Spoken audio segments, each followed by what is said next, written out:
the fetuses, use of babies. I'm going to say this to all of the white people as a white person. We are the problem with this country. We have been the problem since day one. Since we designed this country to benefit white people. Beating black people, lynching black people, tearing out the fetuses, use of babies as alligator bait, paying Charleston to beat our slaves, to whip them and put salt in their wounds by the day, segregation, Jim Crow, the genocide of Native Americans, the Trail of Tears, Asians in internment camps, because how dare an Asian come to America? We have to put them in camps because we have to make sure America stays white. Stealing the land from Mexico, stealing the land from the Native Americans, stealing black people on the Middle Passage. Most of you people don't even know what the hell it is or how many people died, or about the bull sharks that follow the ships, because you don't care about actual history. Oh, hey, let's just take Hawaii. Let's go steal it from King Kamehameha. Hey, while we're at it in this great Christian nation, we're going to say that, you know what? We're a Christian nation made in the image of God. But we're just going to design it to benefit white people. Yeah, a black person's only worth 3/5 of a person. They can't vote. They don't have rights. They're not even a citizen until 100-something years later. Women? Nah. They just need to make us more white babies and fold our underwear and clean our socks and make us dinner and just serve the man. That's their job. We're not going to let them vote until the early 1900s, until the women's suffrage movement. Let's look at the Catholic Church. How many thousands of young men have abused and molested little boys? Oh, look, white people, white men. The Baptist Church, decades they covered up sexual assault, white men. Gun violence, 98% are men. The vast majority men, white men, U.S. citizens. I know it's shocking, not drag queens, not gay people, not transgenders, white men. Nothing to see here. January 6th. Whiny little children with micro penises. Mediocre white men didn't like the result of an election. And they felt so emboldened that they put a gallows up that they were going to hang the Vice President of the United States, beat officers, crush their vertebrae, PTSD, brain damage, heart attacks. Hey, they're patriots, yeah. Woohoo! But a black man has the audacity to kneel before the American flag. He's a son of a bitch. How dare him? May he burn in hell. But if you beat police officers, hey, you know what? No problem. The white man convicted felon child molester, he's gonna pardon them because, you know, we're not racist at all. Every atrocity in this country has been white people. We have to admit it, people. When you go into an alcoholic meeting, what's the first thing they do? Hi, my name is XYZ and I'm an alcoholic. And white people aren't willing to have that conversation. Do you know why? Because they don't want their privilege to go away. Right now, my wife gets mad at me because I get frustrated. You know what? And I am pissed off. Because people in Minneapolis right now are getting pulled over just because they don't look white or because they have an accent. The ICE agents are making fun of the woman that they murdered. Oh, your accent isn't like mine. Prove to me that you live here. Hey, you're not white. Prove to me that you live here, that you're a citizen. And if not, I'm going to handcuff you, drag you out of your car, and I'm going to put you in jail for 9 hours, and then it's going to release you with no due process. Nothing to see here, no paperwork. And in the last election, what happened, right? 77 million people went to the voting booth and voted for the white man. The rapist, the pedophile, convicted felon, cheats on his wife, calls women fat piggy, looks at naked girls in locker rooms, causes an insurrection, steals from cancer charities, has dinner with white supremacists, very fine people on both sides to white supremacists. Hey, yeah, I'm not racist. Oh, no. I just want to demonize the who? The immigrants. Oh, yes, the brown people. That's right. So if you're a brown person and you've been here for 30 years from Mexico and you're undocumented, which is a civil offense, we're going to zip tie you, we're going to embarrass you, we're going to handcuff you, throw you in U-Hauls naked, rip you out of cars. But if you're a rapist and a convicted felon, and very likely a pedophile from Mexican Island, and cause an insurrection, hey, you know what? You get to be president. Let me kiss your ass, white man. That's what it is. The majority of people that voted for him are white. The only demographic that didn't vote for Zoran Mamdani were white people. The early polling in the James Tallarico race and Jasper Crockett race, I know you're going to be shocked. The white people are going for him, and Latino men. There's a little bit of misogyny in that demographic. You don't think it's a coincidence that not just that Harris lost, but that we've never had a woman president? You know, the greatest nation in the world, the beacon of a shining hill, where you too, if you're white, you can abuse women, call women fat and ugly, complain about an election being stolen that was never stolen, cause an insurrection, cheat on your wife, assault women, and you get to be president because, you know, we're totally not racist. We are. The media has failed us all across the aisle. They don't talk about it at all. It doesn't matter if the Democrats or Republicans win. Do you know why people want Democrats to win? I'm going to tell you why. And I like their policies, okay? I'm an independent. White people want to kick the can down the road of white supremacy again. They don't want to have the hard conversation that I'm having right now. They want to go back into their privilege and have a normal way of life. Because they don't give a shit if black people are treated like crap, or immigrants, or Latinos, or Latinas. They don't care. Doesn't affect me. Hey, and you want to go back into not giving a shit. And that's why we're here. Because since 1619, white people have ignored the original sin of this country. While all the atrocities have happened to everybody that I just mentioned, oh, sorry, nothing to see here, nothing to see here, nothing to see here, doesn't affect me, doesn't affect me. Even now, I've unfriended people and I don't care. You know what they're talking about? Oh, the traffic at school, Jan. Oh, it's really bad. Oh, you're so brave. Oh, shut the hell up. You goddamn Karens. You privileged little twats. They don't care. And when you look at people on the right, that's what they do, right? They appease to the uneducated, trailer park trash, white supremacist, concepts of brains base, right? Example. What happened to Lincoln Riley was horrible. But you know the problem? There was 41,000 plus people that died from gun violence. Why did they pick her? None of the black people, none of the non-white people. Because it was a brown person from Mexico and it allowed them to be a racist. Where did you see people on the right about George Floyd? Oh no, not George Floyd. Let's focus on the 7% of protests that were bad.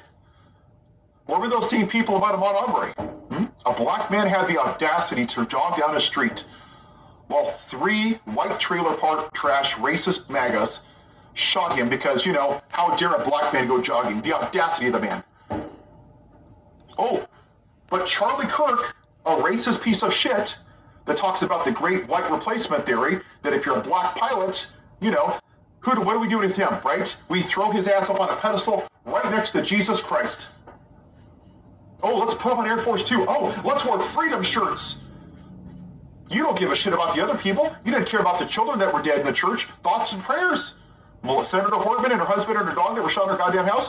Thoughts and prayers. Uvalde, thoughts and prayers. Sandy Hook, thoughts and prayers. Who gives a shit? There's nothing we can do. Oh, I'm sorry, ma'am. It's a real shame that your kids were identified by the dead records, but you know what? Charlie Kirk. And then you people, what did you do? What did you whiny ass little bitches do? You went down to Starbucks and you said, how can I be the victim?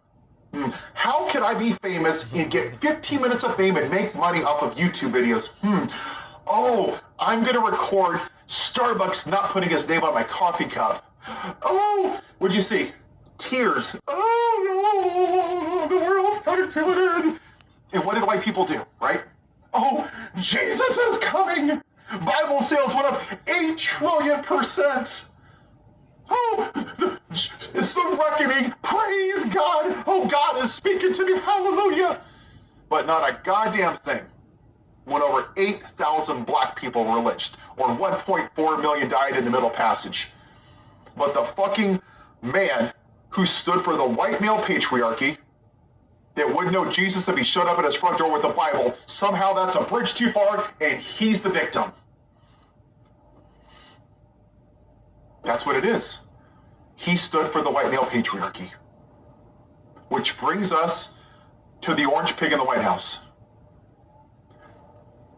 Too many of this country were triggered by a black man in the White House instead of out in the fields picking their cotton.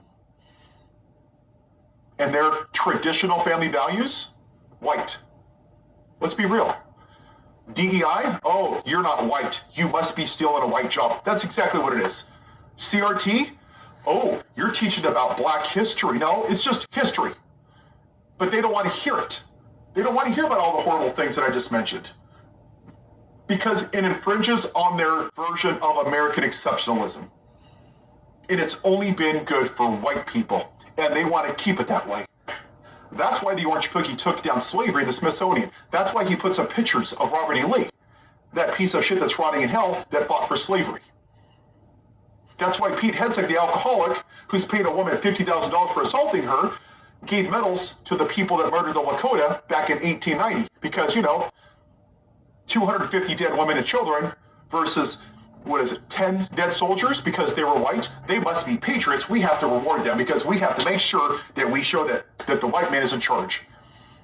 And what do you see right now with ICE? Let's be real. 95% of those or more, they're men. I would guarantee you they're exclusively MAGA supporters. Insecure, mediocre white men with micro penises that need a gun to be a real man, that emotionally peaked in 7th grade. Maybe their mom's breastfed them too long. Maybe their dad didn't play catch with them. There's a lot of reasons these alpha males turn out this way. But they spend their whole life playing the victim of, someone's gonna steal my gun, don't tread on me. I don't care if your kid's shot by a gun, but just don't tread on me. They're all mediocre white men primarily. And they get off on shitting on brown people. Go look at the quotes, right? They're going to people's houses and asking them, hey, you're not the person I'm looking for, but do you know any of the people that speak Chinese? Oh, hey, sir, your accent isn't the same as mine. Prove that you're a citizen. They're racially profiling people. That's what they're doing. They get off on it because that's what the white man's done since 1619 and before. Is told everybody what to do. They're doing it in plain sight. And until white people decide to get off their lazy asses and get out of their privilege and be uncomfortable, nothing is going to change. White problem, we're the problem. Yes, in the words of Taylor Swift. We're the problem, it's us. Like it or not. And if you don't, then ship your ass back to England. Because as much as you don't want to hear it, this isn't our country. This belongs to the Native Americans. That's it. We're the problem. When are we going to admit it? When are we going to have the hard conversation? And this goes for people in the media.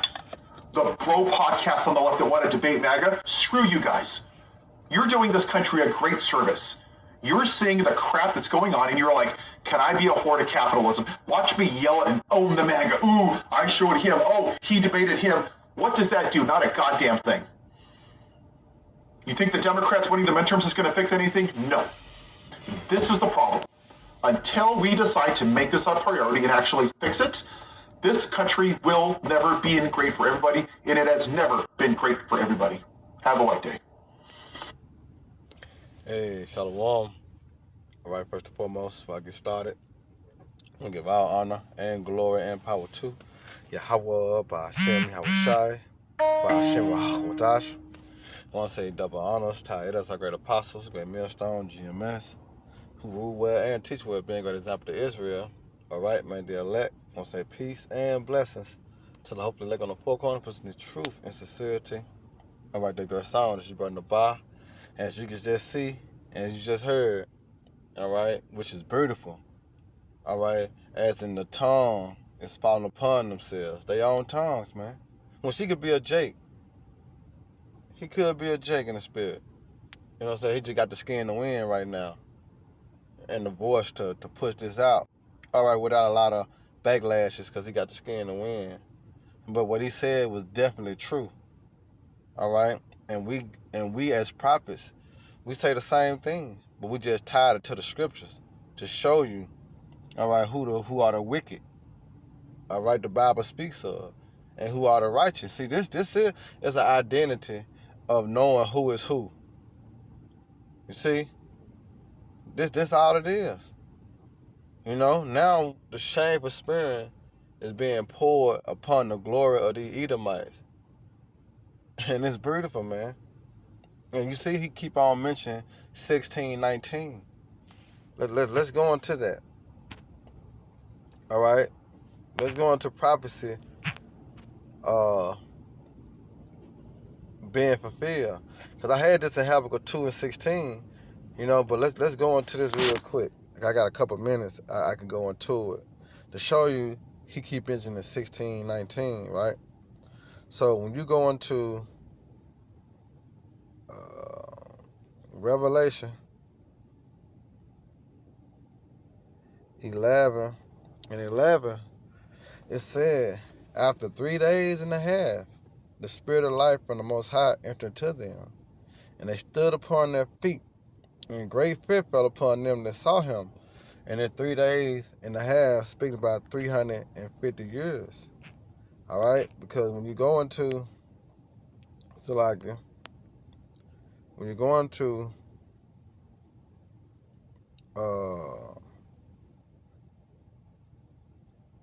Malachi 4:5,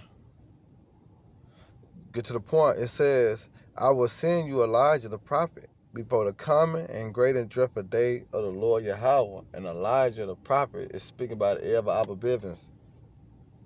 All right? Because it said, well, and he shall turn the hearts of the fathers to the children, and the hearts of the children to the fathers, lest I come and smite the earth with a curse. All right? And through this word, all right, and this is why I went into those precepts, because it all ties into this precept right here. This is Daniel 7:25. It says, and he shall speak great words against the Most High, and shall wear out the saints of the Most High.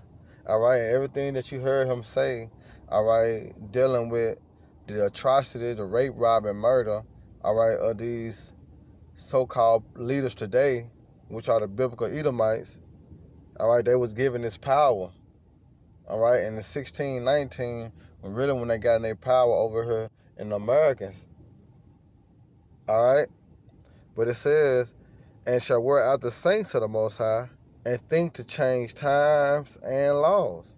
And they shall be given into his hand a time and times, dividing the time, which equal up to 350 years. You see?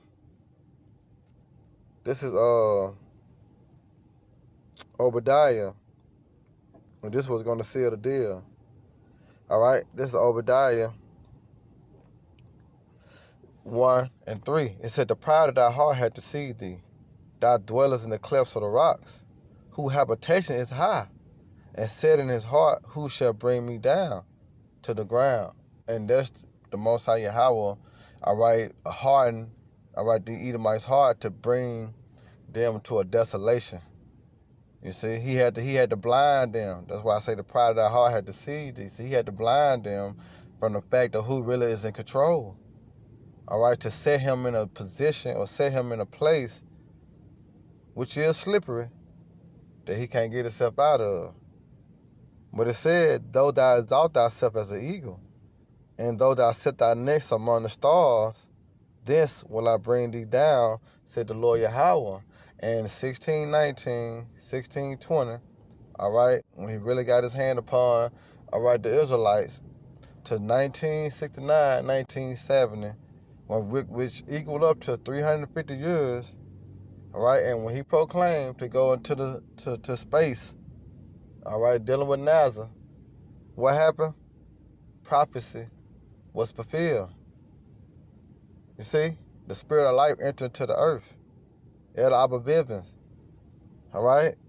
Read it again. Though thou exalt thyself as an eagle, though thou set thy nest among the stars. And him setting the nest among the stars represent that space station. All right? Dealing with the satellites. All right? His technology. You see? It said, what? This will I bring thee down, said the Lord. And how this devil is going down? By the words of Yahweh Shema Shai. You see? So this is beautiful. Everything lined up with prophecy. Because he kept on mentioning 1619. All right? So let me try to look this up real quick. All right? So look, I typed in what happened in 1619. It said in 1619, sophisticated events shaped early America, most notable the arrival of the first enslaved Africans in the English colony of Virginia at Point Comfort, making the beginning of institutionalized slavery along the establishment of the first representative legislation, assembly, house of burghers. It says, and the recruitment of English women established foundation aspect of American society, governance, and what racial dynamics. That's what happened in 1619. That's why you keep on mentioning it. You see? Because what? That fulfilled prophecy, as when you go into Deuteronomy 28 and 68. And the Lord Yahweh shall bring thee into Egypt again with ships. By the way whereof I spake unto thee, thou shalt see it no more again. And there you shall be sold unto your enemies, for bondmen and bondwomen, and no man shall buy you, which that buy going to redeem. But you got to have spiritual eyes to see this, and you got to have spiritual ears to hear this. You see? But it's all lined up with prophecy to show you that the Most High words are faithful and true. And when you go into the word true in the Hebrew is Hamath. All right, it means math, because everything add up. All right, as the Most High Yahweh continue to divide the time. Beautiful, man. But yeah, Lord willing, you know what I'm saying? Y'all brothers and sisters edified. You know, until next time, Shalom, Baba Baraka Akram, and may the Lord team bless y'all. Shalom.